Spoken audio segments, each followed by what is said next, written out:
Hello everyone, this is William Armstrong here with a shorter video about the 3D printing demo video uploaded little over on Wednesday.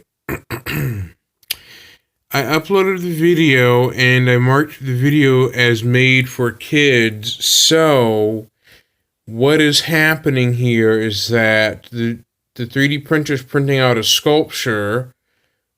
But since the COPPA setting where I have to set if my video is made for kids or is not made for kids, me setting that option disables the ability to comment, the ability to save to playlists, and it also disables the ability to download the video through YouTube Premium. It basically blocks that ability.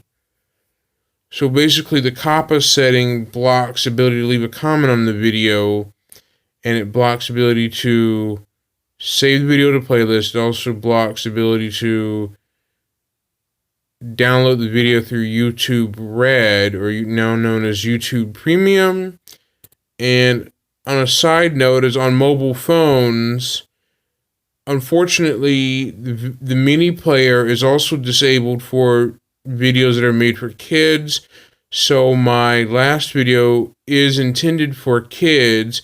Even though my whole channel is not made for kids, I thought that particular video is made for kids because 3D printing can be fun and cool for younger audiences too, and adults. But if you have seen the video, just leave me a comment and feedback on what you think about it. And I will see you next time. William Armstrong, signing out.